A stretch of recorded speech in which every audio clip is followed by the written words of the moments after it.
ഈ ഒരു കിച്ചൺ നമ്മൾ ഫുള്ളായിട്ട് WPC മെറ്റീരിയലാണ് ചെയ്തിരിക്കുന്നത്. ഇതിൻ്റെ ലാമിനേറ്റ്സ് ഫേസ് ഏരിയ മാത്രമേ ലാമിനേറ്റ്സ് കൊടുത്തിട്ടുള്ളൂ. അതുകൊണ്ട് ബഡ്ജറ്റ് നമുക്ക് കുറച്ച് ചെയ്യാൻ പറ്റും.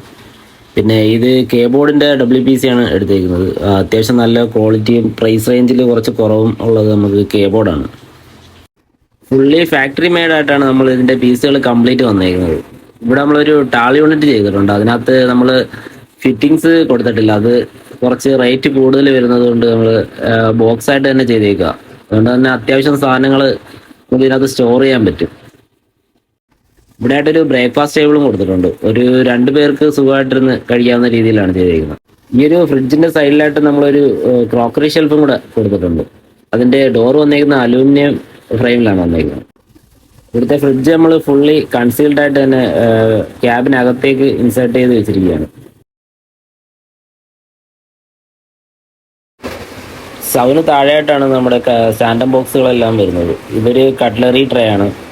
അതിന് താഴെയായിട്ട് ഒരു പ്ലെയിൻ ഡ്രോയറും അതിന് താഴെയായിട്ട് ഒരു പ്ലേറ്റിൻ്റെ സ്റ്റാൻഡം ബോക്സും കൂടെ ആയിട്ടാണ് കൊടുത്തിരിക്കുന്നത്. അത്യാവശ്യം പ്ലേറ്റ്സും കാര്യങ്ങളും എല്ലാം ഇതിനകത്ത് സ്റ്റോർ ചെയ്യാൻ പറ്റും നമുക്ക്.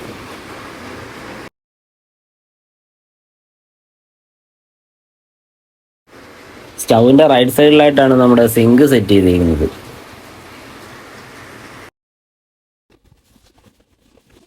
ഈ ഒരു ബ്രേക്ക്ഫാസ്റ്റ് ടേബിളിൻ്റെ താഴെയായിട്ടാണ് നമ്മൾ വെജിറ്റബിൾ ഡ്രോയർ പുള്ളൗട്ട് കൊടുത്തിരിക്കുന്നത്.